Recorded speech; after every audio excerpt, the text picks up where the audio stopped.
Como é que fica esse abismo entre o Deus dos filósofos, dos pensadores, inclusive dos pensadores judeus, como Maimônides no caso, e a escritura nua e crua?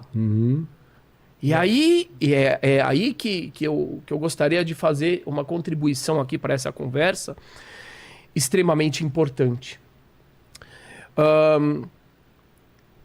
Existem, vamos dizer assim, a visão massificada, infelizmente, não lida com esse problema. E as pessoas vivem uma contradição muito grande. Elas me falam, mas Deus é amor, Deus é isso, Deus é aquilo. Por que você age assim? Se eu ajo de alguma forma um pouco mais contundente, às vezes respondendo um comentário no Facebook, eu falo, puxa vida, mas você já viu como a sua referência de Deus agiu? Você já viu como o rei Davi agiu? E aí as pessoas ficam... No meu caso, não sabem como Jesus agiu. Às vezes Porque eu não também... há nenhum romantismo às vezes eu também do respondo. amor de Jesus. Às vezes eu também respondo. Nenhum romantismo, Exato. tem ações. Exato. Muito bem. Então, fica a grande questão. Como você que Deus é esse? paradoxo, Como né? resolver esse paradoxo? Então, eu respondo baseado nas escrituras, porque eu não posso tirar coisas da minha cabeça simplesmente para resolver os problemas. Baseado nas escrituras, que uma coisa é o que Deus é em sua essência, outra coisa é como ele se manifesta para o ser humano. Ou como se manifestou. Ou como se manifestou. Vamos pegar nas escrituras. Eu vou trazer exemplos Porque concretos. tem o aspecto da evolução da percepção humana no curso da história, né? Perfeito. A gente vai chegar no mesmo lugar. Então, por exemplo, eu tive a grande felicidade de dar aula para crianças de 3 anos de idade, 4 anos de idade. Eu não podia ter uma conversa dessas com essas crianças. Esse, digamos assim, sou eu, no meu aspecto intelectual mais essencial, falando. Com as crianças eu não posso falar assim, eu preciso falar de outra forma. Onde é que a gente vai encontrar isso? História de Caim e Abel. Deus chega para Caim, depois dele ter assassinado seu irmão Abel, e pergunta: Aie achicha Hevel, Aie, aonde está o seu irmão Abel? Como se Deus não soubesse. Como assim o senhor está perguntando onde está aquele que preenche o mundo, ou melhor, aquele cujo mundo está nele? Ou quando Adão e Eva comem a fruta? É lindo. O Eterno pergunta para ele: Aieka, aonde está você? Hã? Então, o que ele tá mostrando nesse momento? Ele está se manifestando dentro de uma percepção humana para permitir ao ser humano o livre-arbítrio, para colocar limites para o ser humano, que muitas vezes é selvagem e bruto e precisa de um limite mais duro. Um dos exemplos mais fantásticos, muito menor.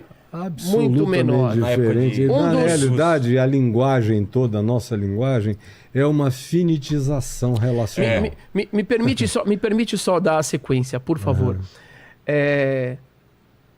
Eu acho muito importante trazer os exemplos bíblicos, mais exemplos. Então vamos pegar o caso de Moisés. Musa, em árabe. Né? Moisés subiu no Monte Sinai, tirou o povo do Egito, né? O Eterno através de Moisés. E quando Moisés desce ali, o que eles estão fazendo? Uma rave. Uma rave! Eles estão fazendo Woodstock. Eles estão lá dançando. Quem dera, Woodstock estava muito assim. Eles estavam negando todas as leis que eles receberam, civilizatórias, etc. Estavam chutando o pau da barraca. Muito bem. Aí, o Eterno, depois eu explico o porquê que chamamos de o Eterno. Eu prefiro falar o atemporal, mas enfim. Ele fala para Moisés: me solta, Moisés. Me solta! Isso. Me solta, senão eu vou destruir o povo. Me solta! Gente, é um absurdo isso. É uma deixa fantástica. São os antropomorfismos da comunicação. Mas atenção, por que ele fala me solta? Por quê? Então. Porque ele está querendo mostrar para Moisés que você tem a possibilidade de impedir a minha ação destrutiva em relação ao povo. E eu espero de você que você faça isso. E aí o que diz Moisés? E aí está o judaísmo. Aí está um diferencial muito grande do judaísmo, que consta no nome Israel. Israel. Israel é o nome que Jacó recebe, depois que ele luta com o anjo de Deus, e o anjo de Deus diz, o seu nome será Israel, pois lutastes com homens e com Deus e vencestes. O que é lutar com Deus? Ora, lutar com Deus é quando Moisés chega para Deus e ele diz, destruirei essa nação, farei de ti uma nova nação. E Moisés diz, depois que Deus diz, me solta, não, Senhor. Ele diz, Meheninami sifrecha. Se o Senhor for destruir essa nação, apaga o meu nome do teu livro. Eu não quero participar dessa religião. Uau! Esse é Moisés. Esse é Moisés. Esse é o judaísmo em essência, que muitas vezes está encoberto. Então é Deus trabalhando de uma forma a fazer provocando o ser humano para o ser humano se desenvolver. E usar o seu livre-arbítrio mas para se desenvolver. Exatamente. O bem... Elevar a humanidade a outro nível. Exato. O bem que Deus quer nos conferir como almas encarnadas é a possibilidade de desenvolvimento máximo. Abraão, realidade. muitos dizem, Abraão, o pai da fé. Eu digo, Abraão, o pai da questão. E a verdadeira fé, de acordo com as Escrituras, ela vem somente depois que o ser humano tem a possibilidade de perguntar, de questionar, de fazer aquilo que você falou antes, de se permitir aprender. Deus chega e fala o seguinte, eu vou destruir Sodoma e Gomorra. 2 cidades pecadoras. Hoje em dia, se Deus chegar e falar isso para uma grande parte dos religiosos, o que eles dirão? Opa! Me dá uma M16, me dá uma Kalashnikov, quero participar. Qual botão aperta? É ou não é? Aí Deus diz o seguinte, eu vou destruir Sodoma e Gomorra e eu não vou contar para Abraão, aquele que eu nomeei como pai das nações? Aí ele vai lá e conta para Abraão, Abraão, eu vou destruir Sodoma e Gomorra. O que ele está querendo quando ele conta para Abraão? Que alguém impeça ele. Que Abraão se manifeste. E se eu encontrar uma... Continua. Aí vai naquela decrescência. Agora, resumindo... E se eu encontrar e no fim não encontra ninguém, só o sobrinho dele? Começa com que número? 50. Aí vai para 45. Baixando, aí ele vai negociando. Daí que a gente tem o veio de comerciante. De comerciante. Agora, para resumir mas só terminando, eu já te passo a palavra. Então, foi de novo a provocação. O testemunho de Abraão de chegar perante Deus e falar, olha, pode acabar comigo, eu sou pó, eu sou poeira, mas por favor, preserve essas pessoas. Esse é o Abraão que vai ser chamado de amigo de Deus por Isaías, de íntimo de Deus, porque de acordo com o judaísmo, essa é a forma como Deus se manifesta, é como um educador. E o foco da religião, terminando, não é Deus. Eu já tive muita live que eu falei isso e eu vi despencar o número de pessoas. Porque se Deus precisasse ser o foco de qualquer coisa, ele estaria criaturizado. Tem um salmo que é lindo, Deus fala assim, eu lá preciso de carne. 50. Eu lá preciso Salmo de 50. carne, o zoológico inteiro é meu. Ele fala, a floresta inteira é minha. Se eu tivesse fome, eu comeria todas as alimárias As alimárias do campo. São minhas. Perfeito. Agora, o que é interessante... O foco é o homem.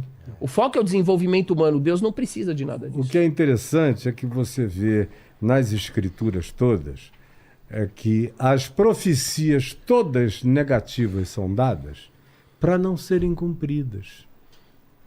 Todas elas são dadas para a gente evitá-las. E as positivas, as utópicas, nos são dadas para a gente se desenvolver e realizá-las. Eu acho que isso dá uma resumida bem significativa no que você tão habilmente expressou. As profecias, todas aquelas palavras de vou destruir, vou acabar, vou fazer, não vai sobrar nada, não foram dadas para que acontecessem. elas foram dadas para que fossem evitadas o tempo todo.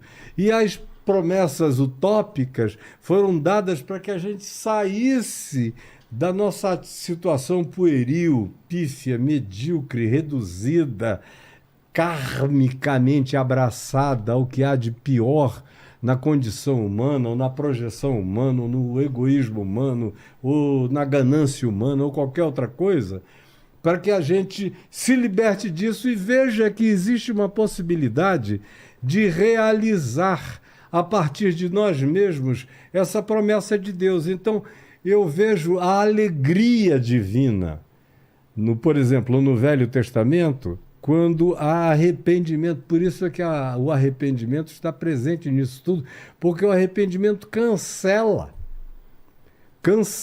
palavras, vaticínios absolutamente fortes, violentos. Eu o farei, mas sempre você vê um condicional.